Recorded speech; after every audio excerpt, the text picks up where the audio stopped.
No lo vas a creer, pero todo empezó con una idea completamente loca: colonizar el Ártico. Un investigador bastante respetado tuvo la brillante idea de fundar una colonia, nada más y nada menos que en la isla de Wrangel, en medio del hielo eterno y los osos polares. Y lo más curioso, él mismo no fue. En lugar de eso mandó a 4 hombres y a una mujer, una madre soltera común y corriente, llamada Ada, sin preparación, sin armas, sin ninguna posibilidad real. Y nadie, absolutamente nadie, pensó que sería ella quien lograría sobrevivir. Pero lo que hizo Ada Blackjack es algo que desafía toda lógica. Se quedó sola, en el vacío, frente al Ártico, y resistió. No es una leyenda, es una historia real. Y hoy vas a conocer a la mujer más fuerte de la que casi nadie habló durante casi un siglo. Todo comenzó con una idea que incluso en ese entonces sonaba, bueno, digamos las cosas como son, una locura. Detrás de ese plan estaba Vilhjálmur Stefansson, un explorador del Ártico muy conocido, con experiencia, con prestigio. Pero aquí viene la paradoja. Él no fue a la expedición. En su lugar se encargó de la logística, compró provisiones para medio año, consiguió un barco que los llevaría hasta la isla de Wrangel y, lo más importante, dio algunos consejos. Justamente esos consejos más tarde serían duramente criticados. Stefansson creía que el Ártico no era tan terrible como lo pintaban. Según él, comida siempre se puede encontrar, hay recursos y no hay que tenerle tanto miedo. Incluso insistió en algo: al llegar a Alaska, deberían contratar a unos inuits locales para que les ayudaran con la caza, la cocina y la confección de ropa abrigada. Ellos sí sabían cómo sobrevivir en el norte, no como los propios miembros del equipo.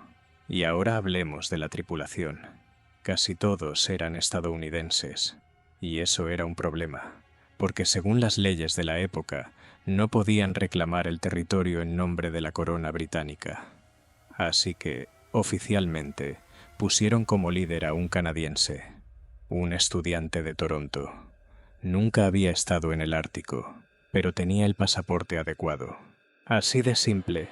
El 18 de agosto de 1921, 4 jóvenes partieron desde Seattle.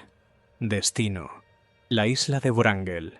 Pero los problemas empezaron mucho antes del hielo y las tormentas. Ya en Alaska, en el pueblo de Nome, se dieron cuenta de que necesitaban un bote. Y no cualquiera. Necesitaban un umiak, una embarcación tradicional hecha con piel de morsa y barbas de ballena. Ligera, rápida y resistente.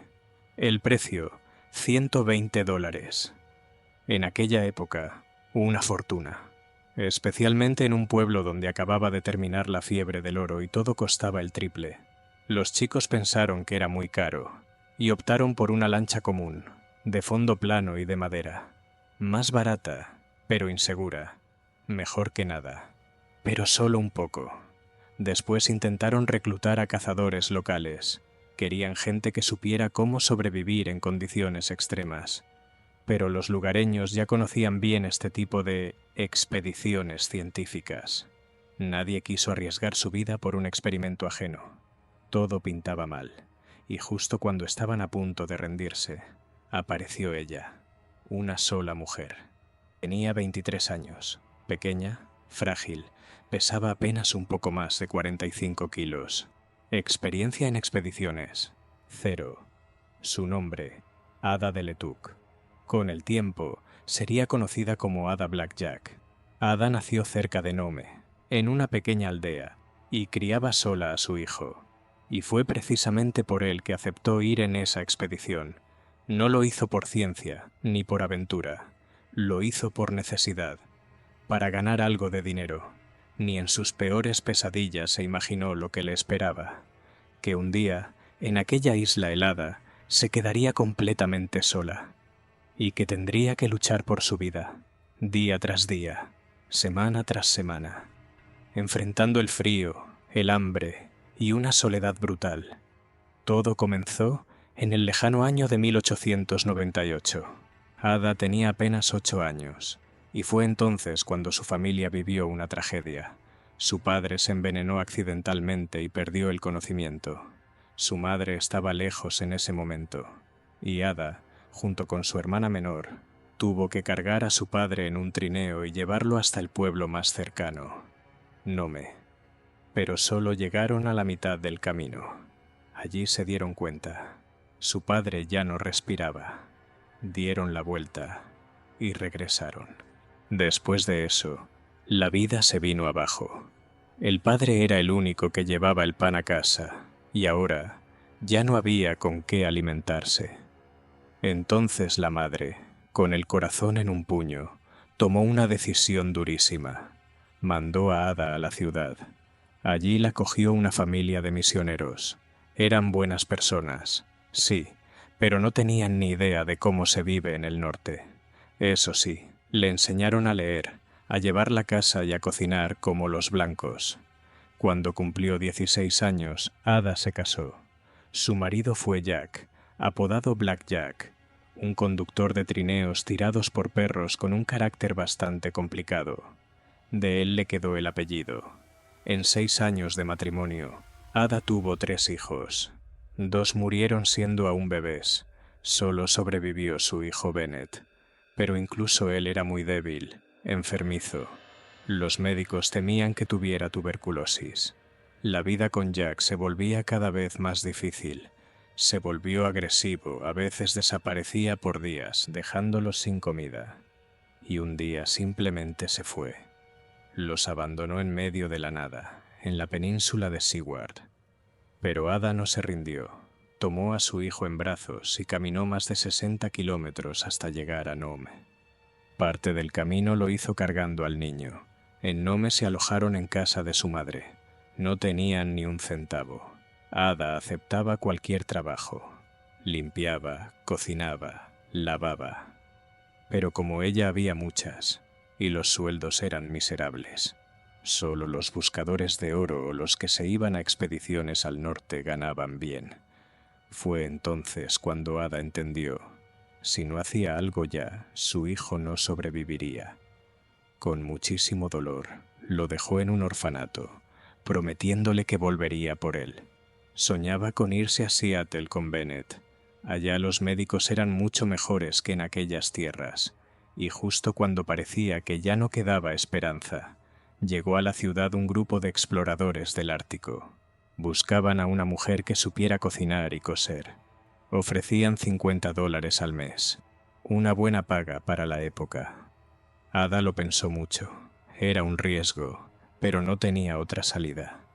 Antes de partir, fue a ver a un chamán. Él le advirtió que el camino sería duro, y le recomendó tener cuidado con el fuego y con los objetos afilados. Ada recordaría esas palabras muchas veces después. En la expedición, Ada era la única inuit, y eso la ponía nerviosa. Los exploradores prometieron que recogerían más ayudantes en el camino, pero nadie quiso unirse. Al final, subieron al barco, que por cierto, tenía un nombre precioso: Ola de Plata. 5 hombres, Ada y una gata llamada Vic. Desembarcaron en la isla de Wrangel el 9 de septiembre de 1921. Lo primero que hicieron fue plantar la bandera británica, como diciendo que la isla ahora le pertenecía al Reino Unido. Dejaron los documentos a bordo y el barco se fue. Así que el grupo quedó completamente solo, rodeado de hielo y nieve. El plan era sencillo: sobrevivir 1 o 2 años hasta que se abriera la navegación y llegara un barco con provisiones. Mientras tanto, escribir diarios, observar el clima, cazar y preparar el campamento. Solo tenían comida para medio año, pero el jefe de la expedición, Stephenson, aseguraba que mientras uno tuviera un rifle y buena vista, no habría problema. Más tarde, Ada recordaría que la isla le pareció inmensa cuando la vio por primera vez. Aunque todos decían que era pequeña, quería huir, pero se quedó, porque sentía que era lo correcto. Al principio, todo fue tranquilo. Montaron las tiendas, construyeron un iglú, Acomodaron a los perros. Ada cosía, cocinaba, se encargaba de las tareas. Los hombres escribían en sus diarios, hacían observaciones. Por las noches contaban historias, reían. Ada cantaba. Tenía una voz hermosa, profunda. Pronto quedó claro algo que nadie quería admitir. En la isla casi no había animales. Todo lo que había prometido Stephenson estaba muy lejos de la realidad. Para enero apenas les quedaba algo: 9 zorros, 2 animales grandes y 1 marino, lo justo para sobrevivir hasta la primavera. Y fue entonces cuando empezó la verdadera lucha por la vida. Pusieron trampas por todas partes, pero los animales, como si lo intuyeran, simplemente las evitaban. La razón era simple. Ninguno de los miembros de la expedición sabía realmente cómo cazar en esas condiciones. Nadie tenía experiencia real de supervivencia en el Ártico. Y lo peor, no contrataron a nadie que sí supiera. Incluso cuando lograban ver un animal, acercarse sin ser notados era imposible. Todo terminaba en fracaso. Solo quedaba una esperanza: Ada. En ella depositaron su última carta. Pero tampoco salió bien. Ada, que había crecido entre misioneros blancos, simplemente se encogió de hombros. Puedo cantar una canción, pero lo de cazar no es lo mío. La situación empezaba a parecerse demasiado a la tristemente famosa expedición de Franklin. En ese caso también hubo grandes planes, pero todo acabó en desastre. Un panorama similar: poca comida, tensión constante, frío, soledad. Todo comenzaba a romper a las personas por dentro. Para Ada fue especialmente duro. Extrañaba a su hijo y se mantenía al margen. Uno de los participantes, Knight, desde el inicio la trató con desprecio. Ni siquiera la llamaba por su nombre, simplemente la mujer. En su diario escribió: solo se queja y se come las provisiones. No sirve para nada más. Todos seguían esperando que pronto llegara un barco con Stephenson y provisiones. El invierno pasó tranquilo. Aún quedaba algo de comida. Pero dentro del campamento, el ambiente se volvía cada vez más tenso. Irritación, miedo, agotamiento. Ada sentía claramente que no era bienvenida. Le daban miedo los objetos filosos, y llegó a temer que Knight pudiera atacarla. Los hombres ya estaban agotados. Habían dejado de contar con ella. Cocinaban para ellos mismos. Y con cada día que pasaba, la atmósfera se hacía más pesada. Para Navidad, por fin hubo un respiro. Algunos zorros cayeron en las trampas. La comida aumentó un poco. Incluso hornearon un pastel. Cantaron, rieron, jugaron a las cartas. El Ártico parecía darles una tregua, y por un momento todos pensaron que el barco de rescate llegaría en cualquier momento. Pero llegó el verano, y nadie apareció. En junio, una tormenta azotó la zona. Alrededor de la isla solo había bloques enormes de hielo. Ningún barco podía pasar por ahí. Y entonces se supo algo que lo cambiaba todo. Stephenson ni siquiera había gestionado el envío del barco sino hasta agosto, justo cuando los hielos se hacen aún más densos. Cuando el barco finalmente intentó acercarse, dañó la hélice y tuvo que regresar.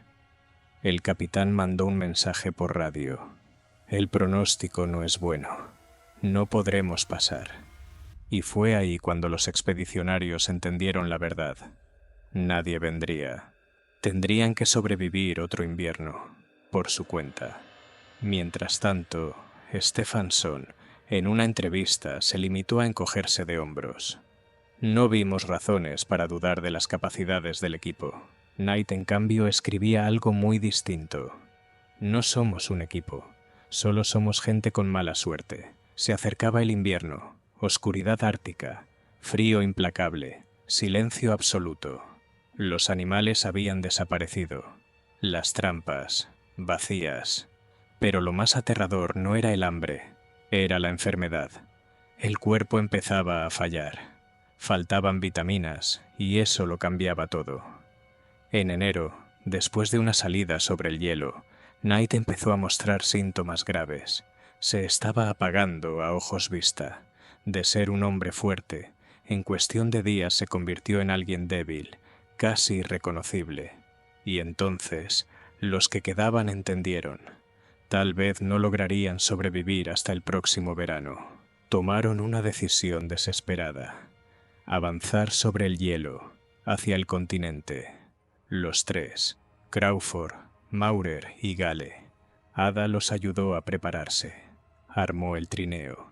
De 7 perros, solo 5 seguían vivos. Llevaron lo mínimo: 3 panes duros, un par de latas de grasa y algo de equipo. Antes de partir, Maurer escribió a su esposa: «No sé si llegaré. Si lo logro, te lo contaré yo mismo.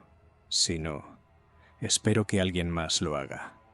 Ada Blackjack jamás olvidó ese día. 29 de enero, temperatura menos 56 grados. Los 3 hombres recogieron sus cosas en silencio y partieron hacia el continente en busca de ayuda. Pero al día siguiente, tormenta, una brutal, viento helado, cielo negro, nieve cayendo como una pared. Ada miraba por la ventana y lo entendía todo. Nadie iba a venir.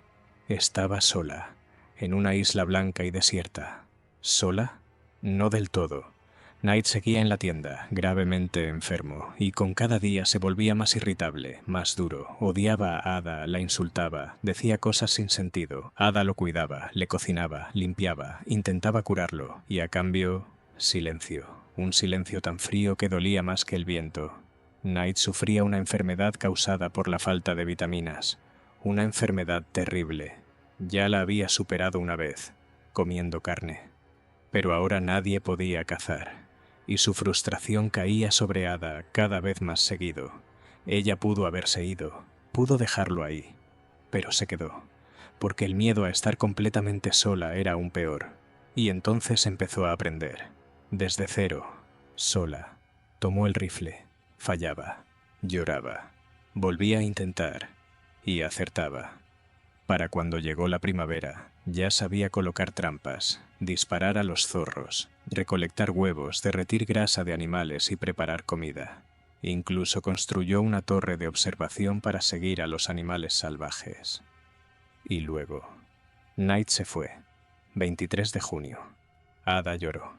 Estaba a su lado, y recordó su última conversación. Él le preguntó: «¿Por qué lloras? ¿Por qué pronto te vas a ir?», respondió ella. Él simplemente la miró, y nada más. No pudo enterrarlo. La tierra estaba congelada, lo cubrió con cajas, recogió todo lo que pudo para que los animales no lo encontraran.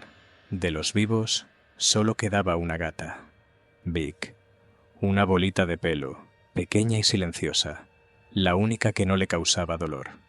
Ada escribió: «Si no fuera por Vic, ya se habría vuelto loca». Los días se volvían uno solo: cazar, comer, coser, nieve, viento, y en la cabeza, su hijo, su madre, su casa, y esa pregunta que no la dejaba en paz: ¿habrá valido todo esto la pena? Un día tuvo suerte, logró cazar una foca. Corrió hacia ella, pero de entre las rocas apareció un oso polar. Se detuvo, la miró directo a los ojos. Ada se quedó inmóvil. El oso, en silencio, se llevó la foca y se fue. Cuando el clima empezó a mejorar, tomó una decisión. Construyó una balsa. Quiso escapar, pero el viento se la llevó mar adentro. La oportunidad estuvo ahí y desapareció. Agosto. Las noches se hacían más oscuras, el frío más intenso. A veces le parecía escuchar un barco, pero solo eran gaviotas, o el viento.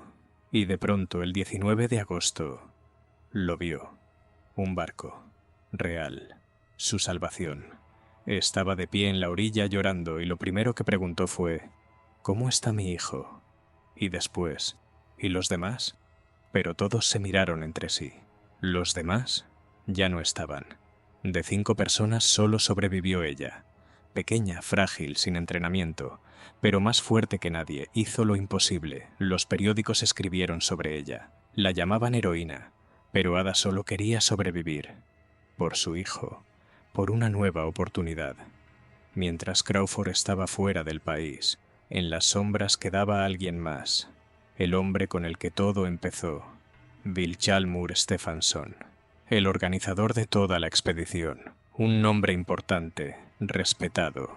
Pero cuando quedó claro que la misión había fracasado y la gente había muerto, él entendió. Las preguntas iban a llegar, y todas apuntarían hacia él. Entonces Stefansson hizo algo, redirigió la historia, no como un fracaso, sino como una hazaña, y al centro puso a Ada Blackjack. Llamó a su historia el cuento más asombroso del Ártico. Los periodistas lo siguieron. Los titulares hablaban de la mujer Robinson. Pero para Ada todo eso no importaba, solo soñaba con volver a casa. Sin embargo, el interés por ella no hacía más que crecer. Muchos la admiraban, pero también hubo quienes la culparon por la muerte de Lorne Knight. Los diarios de Lorne fueron recuperados de la isla, y en las últimas páginas, cuando ya estaba enfermo, escribió que Ada no quería ayudarlo, que no compartía la comida. Esas palabras se convirtieron en titulares. Una revista incluso publicó un reportaje donde la mostraban como una mujer fría y cruel. Pero casi nadie habló de lo otro, de lo que él escribió antes de enfermar. Lorne decía que Ada fue su apoyo, que hacía todo lo que podía, que era fuerte. Esas páginas simplemente fueron ignoradas. Ada tuvo que declarar. Se abrió una investigación oficial, y solo con el tiempo la gente empezó a verla de otra forma. Cada vez más personas entendieron. Ella no era culpable. Era una mujer que logró lo imposible. Muchos creen que fue precisamente Stefansson quien ayudó a construir esa imagen de heroína. Hablaba por ella, daba entrevistas en su nombre, contaba su historia como si fuera la suya propia. Y claro, le convenía. Así todos miraban a Ada, y no a él. Tiempo después publicó un libro titulado Aventuras en la isla de Wrangel. Ahí habló largo y tendido sobre sí mismo, intentando explicar por qué las cosas salieron mal. Pero al menos en algo fue sincero. Reconoció que Ada realmente luchó por salvar al equipo y que no se rindió ni siquiera en el momento más difícil. Por ese libro, Ada no recibió absolutamente nada, pero al menos le pagaron su sueldo, $50 por cada mes que pasó en la isla. Para ella, eso era mucho dinero. Con esa plata pudo sacar a su hijo del orfanato y mudarse con él a Seattle.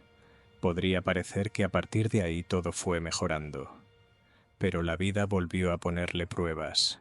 Ada se casó, tuvo un segundo hijo y otra vez se quedó sola. Pero una vez más no se quebró. Recuperó a sus 2 hijos y juntos regresaron a Nome, el pueblo donde había nacido. Llevó una vida sencilla. Cuidaba renos, recogía bayas, cazaba. Todo eso lo sabía hacer desde su tiempo en la isla. Con los años, su nombre dejó de aparecer en los periódicos, y aunque pudo haberse hecho famosa, contar su historia y vivir de eso, prefirió el silencio. Ada falleció en Anchorage, en el año 1983. Tenía 85 años. En su funeral, su hijo Billy dijo algo simple, pero muy poderoso. Mi mamá fue la mujer más cariñosa del mundo, y probablemente la más fuerte. ¿Y qué pasó con la expedición que había ideado Stefansson? Su sueño era que la isla de Wrangel se convirtiera en territorio británico, pero nadie, ni Estados Unidos ni Canadá, apoyó esa idea. En el año 1924, Gran Bretaña abandonó oficialmente cualquier reclamación, y la isla quedó en manos de los rusos. Esta no es solo una historia sobre frío y soledad, es una historia de fuerza, de resistencia. La historia de una mujer que logró sobrevivir donde muchos hombres no habrían podido, y que, hasta el final, se mantuvo fiel a sí misma.